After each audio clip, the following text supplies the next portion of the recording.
नमस्कार दोस्तों, स्वागत आपका हमारे चैनल पर। उषा जी ने गौर किया, जब से अवनी ससुराल से आई है हर वक्त खोई खोई रहती है। ना हंसती है, ना कुछ बात करती है, बस दिन भर लेटी रहती है। बेटी की ऐसी हालत देखकर उषा जी का मन शंकाओं से गिर गया। कहीं ससुराल में किसी से झगड़ा तो नहीं हो गया, कहीं विकास ने तो कुछ नहीं कह दिया। अभी उसे विदा किए हुए सिर्फ 6 महीने ही हुए थे। इन 6 महीनों में अवनी तो जैसे मुरझा गई थी। राजेश ने तो पूरी छानबीन करके ही अवनी की शादी तय की थी। फिर ऐसी क्या बात हो सकती है कि अवनी इतनी परेशान है। उषा जी ने देखा, अवनी अब भी तकिए के बीच मुंह गड़ाए लेटी थी। उन्होंने उसके बालों में धीरे धीरे हाथ फेरते हुए पूछा, अवनी, अपनी मम्मी को नहीं बताओगी कि तुम क्यों परेशान हो?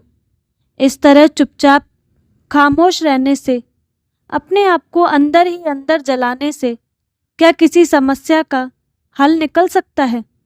तुम तो एक पढ़ी लिखी लड़की हो और ये अच्छी तरह जानती हो कि किसी भी समस्या का हल आंसू नहीं है। आज तुम इस काबिल हो कि अपनी समस्या सुलझा सकती हो, और संघर्ष ही तो जीवन का नाम है। जो संघर्ष करके हंसते हुए जीता है वही सही मायने में जिंदगी जीता है, और जो आंसू बहाना है, जिंदगी समझता है, उसका जीवन व्यर्थ है। चलो उठो, अपने आंसू पोंछो और मुझसे नजरें मिलाकर बताओ कि क्यों तुम इस तरह से मायूस हो गई हो। उषा जी की बातें अवनी पर असर कर गई। वह आंसू पोंछते हुए उठी, एक नज़र अपनी मम्मी पर डाली, फिर नज़र नीचे करके तकिए पर उंगली फेरते हुए कहने लगी, माँ, मेरे ससुराल में मेरी कोई अहमियत नहीं है। वहाँ मेरा कोई स्थान नहीं।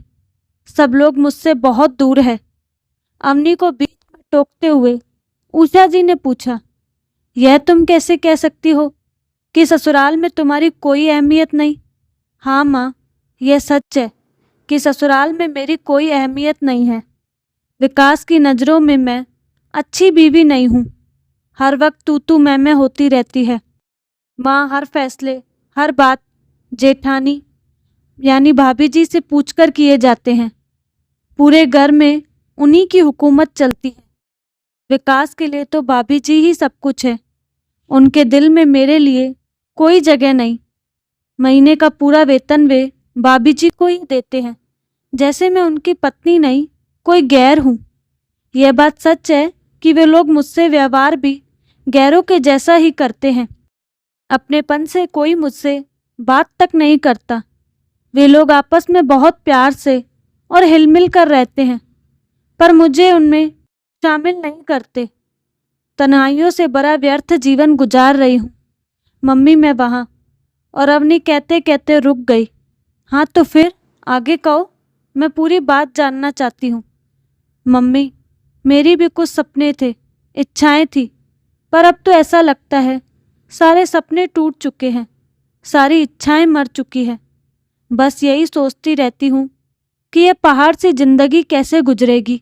शादी के बाद ऐसा भी कोई मुकाम मेरी जिंदगी में आएगा, मैंने नहीं सोचा था। और अवनी अपना चेहरा दोनों हथेली के बीच लेकर फूट फूट कर रोने लगी। उषा जी अवनी की सब बातें शांत मन से सुन रही थी। कुछ पल सोचने के पश्चात उन्होंने अवनी से कहा, जाओ, मुंह धोकर आओ और मेरी कुछ बातें सुनो। मेरी बातों से शायद तुम्हें कोई रास्ता नजर आए या तुम कोई फैसला कर सको। अवनी आश्चर्य से उषा जी की ओर देखने लगी। उनके कहने का अंदाज ऐसा था कि उसे लगा कि 2 मजबूत हाथों का उसे सहारा मिल गया हो। वह उठी और पानी के छींटे चेहरे पर डालकर तौलिए से पोंछकर माँ के पास आकर बैठी। उषा जी अवनी की ओर देखकर कहने लगी, देखो अवनी, तुम्हारा कहना मैंने सुना, पर मुझे ऐसा लग रहा है कि तुम्हें गलतफहमी और नासमझी की शिकार हो रही हो। और शादी के बाद जो गलतियां अक्सर लड़कियां करती हैं, वही गलतियां तुम भी कर रही हो। अवनी आश्चर्य से उषा जी की ओर देखने लगी और बोली, यह क्या मम्मी, तुम भी मुझे ही दोषी मान रही हो, जबकि मेरा दोष कुछ भी नहीं।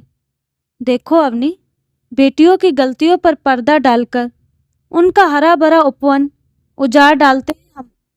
रिश्तों को सुलझाने के बदले उलझा लेते हैं हम, और फिर किस्मत को कोसते हुए सारी जिंदगी रोते रहते हैं। परेशानियों से दूर भागते हैं हम, उन्हें समझकर उनका मुकाबला नहीं करते। तभी तो कहते हैं पहाड़ जैसी जिंदगी कैसे गुजारेंगे। अब देखो, तुमने कहा कि सारे घर में भाभी जी की हुकूमत चलती है। तुम्हें उस घर में गए हुए सिर्फ 6-7 महीने हुए हैं, जबकि तुम्हारी जेठानी उस घर में आए हुए करीब 10 साल हो गए हैं उन्हें। तुम्हारे सास ससुर की मौत के बाद विकास को उन्होंने अच्छे संस्कार और अच्छी शिक्षा दी है। विकास भी अपनी जिम्मेदारी और कर्तव्य को जानता है, उसे उनके स्नेह का एहसास है। उषा जी उठकर 2 कप चाय बनाकर लाई। 1 कप अवनी को देते हुए कहने लगी, अवनी, तुम अपने स्वार्थ के लिए विकास को अलग रहने के लिए कहती हो। तुम्हारे सपने क्या थे, तुम्हारी इच्छाएं क्या थी, यह तुम्हारी माँ होने के नाते मैं अच्छी तरह जानती हूँ। तुम्हारा सपना था तुम्हारा एक घर हो जिसमें सिर्फ तुम व तुम्हारा पति हो। परिवार के झमेलों से तुम दूर रहना चाहती थी। तुम्हें संसार में किसी की दखल अंदाजी पसंद नहीं थी। तुम अपने मुताबिक पति को डालना चाहती थी। अपनी सहेलियों के साथ मौज मस्ती तुम्हारे जीवन का उद्देश्य था। अपने शौक पूरे करने के लिए तुम अपने पति की कमाई पर पूरा अधिकार जताना चाहती थी। यही सपना था ना तुम्हारा शादी के बाद का? उषा जी के सवाल का कोई जवाब नहीं था अवनी के पास। उषा जी ने खामोश अवनी की ओर देखा और समझाते हुए कहा, अवनी, विकास तुमसे अलग हो सकता है, पर उस परिवार से नहीं। उस परिवार ने उसे जो निस्वार्थ और निश्चल प्यार मिला है, वह प्यार आज तक तुम उसे नहीं दे पाई। पति पत्नी के रिश्ते में जरूरी होता है एक दूसरे के प्रति विश्वास, प्यार, भावनाओं का सम्मान, जिम्मेदारी का एहसास। कुछ पाने के लिए कुछ खोना पड़ता है। उस परिवार ने तुम्हें अपनाया है, पर तुम उस परिवार को नहीं अपना सकी। मैं चाहती हूँ कि तुम अपनी जिम्मेदारी व कर्तव्यों को समझो और उसे पूरा करने की कोशिश करो। विकास के कामयाबी की ओर बढ़ते हुए हर कदम पर तुम उसका साथ दो। तुम पढ़ी लिखी हो, हालात को अच्छी तरह समझ सकती हो और सही रास्ता चुन सकती हो। घर में बड़ों को इज्जत दो, उनका स्थान ऊंचा है, ऊंचा ही रहने दो। अपनी बराबरी में मत तोलो। रिश्ते जोड़ने से जुड़ते हैं और तोड़ने से टूटते हैं, यह तो तुम जानती हो। जिंदगी को हंसते खेलते गुजारना चाहती हो तो रिश्तों को जोड़ना सीखो। एक बात कह देती हूँ अवनी, उस परिवार को तुम जिस दिन अपना लोगी और उनका विश्वास हासिल कर लोगी, विकास के कामयाबी की ओर उठते कदम का रोड़ा नहीं बनोगी। जब उसकी प्रेरणा, उसकी हिम्मत बनकर हमेशा उसके कंधे से कंधा मिलाकर चलोगी, तभी इस घर में पैर रखना। तब तक इस घर के दरवाजे तुम्हारे लिए बंद है। अवनी को लगा कि माँ उससे ही हर तरह से दोषी मान रही है। उसके दर्द को समझने की बजाय उस पर और प्रहार कर रही है। वह तो यह सोच रही थी कि माँ उसे गले लगाएगी, उसके दर्द को समझते हुए उसके ससुराल वालों के खिलाफ कुछ कहेगी, पर माँ ने उसे ही दोषी माना। यह सोचकर उसे माँ पर बहुत गुस्सा आया।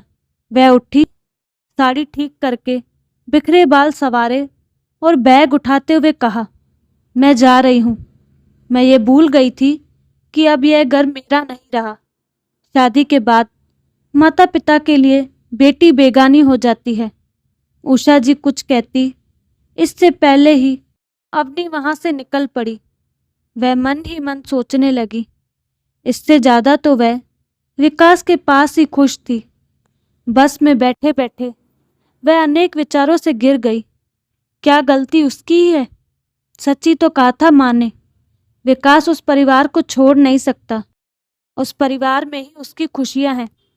क्या अलग रहकर खुद की खुशी के लिए वह विकास की खुशियां छीन लेगी? कितना प्यार करता है विकास अपने भाई भाभी को, और उतना ही प्यार वे दोनों उससे करते हैं। भाभी तो खुद के बच्चों की तरह प्यार करती है विकास को।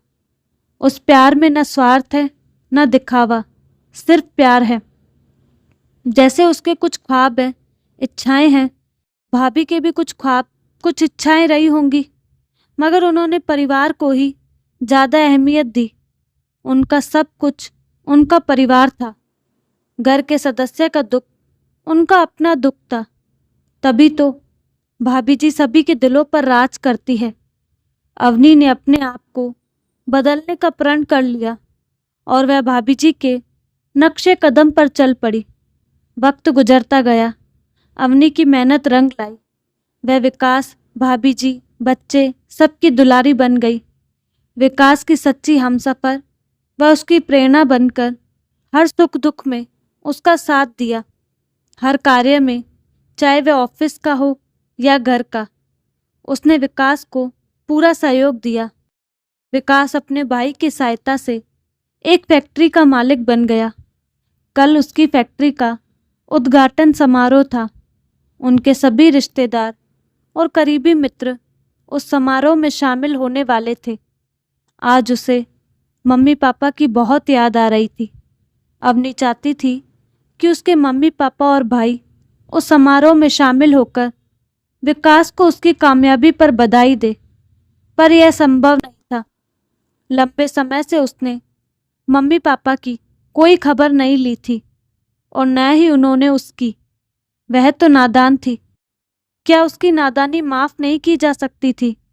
क्या माता पिता अपनी बेटी से इसी तरह का बर्ताव करते हैं? पर दूसरे ही पल उसके मन में यह ख्याल आया, गलती तो उसी की है। माँ ने ही उसका घर बचाया, उसका दामन खुशियों से भर दिया। विकास जैसे ही कमरे में आया, उसने अवनी को परेशान व गहरी सोच में डूबा हुआ पाया।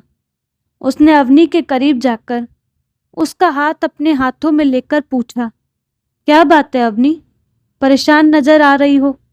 तबीयत तो ठीक है ना? हाँ, बस ऐसे ही।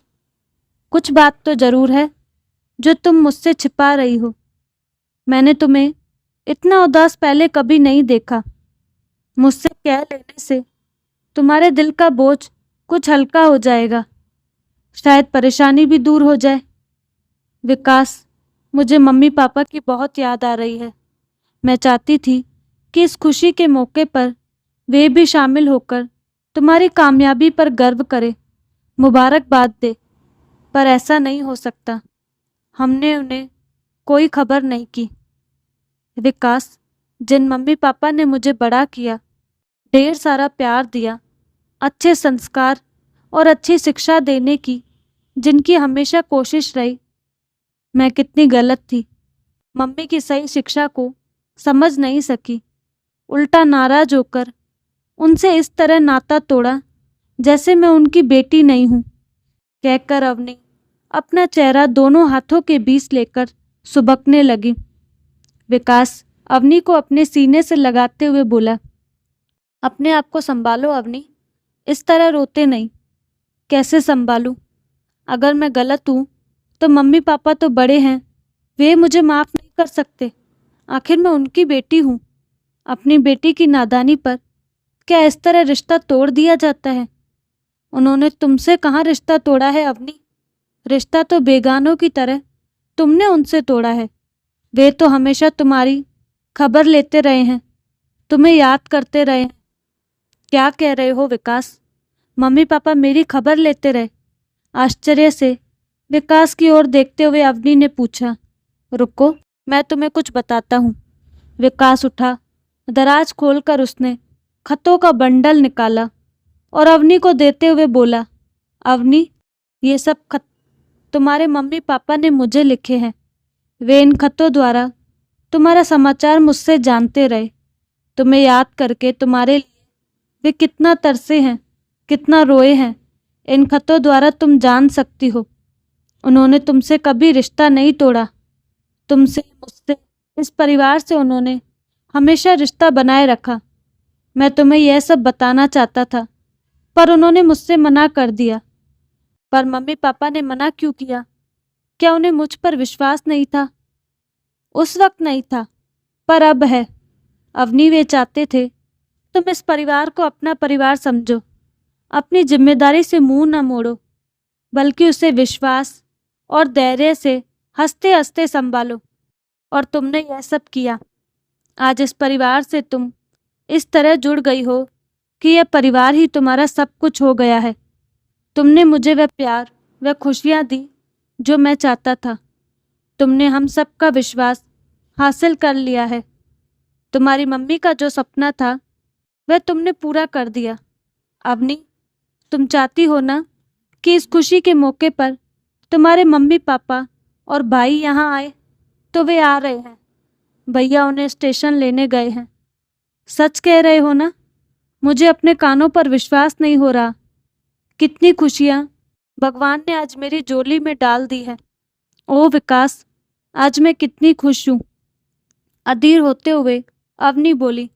अच्छा, अब जल्दी से तैयार हो जाओ, वे लोग पहुँचते ही होंगे। गाड़ी का हॉर्न सुनते ही बेताब अवनी दौड़ पड़ी। मम्मी पापा और भाई को देख अवनी खुशी के आंसुओं को रोक न सकी। माँ की सही शिक्षा से कभी न खत्म होने वाली खुशी और प्यार उसे मिल रहा था। वह माँ के प्रति और माँ की सही शिक्षा के प्रति कृतज्ञ हो गई। तो दोस्तों, कहानी कैसी लगी आपको? क्या उषा जी ने जो किया वह सही था या गलत? अपनी राय कमेंट बॉक्स में ज़रूर दें। साथ ही हमारे चैनल को लाइक, शेयर एंड सब्सक्राइब करना ना भूलें।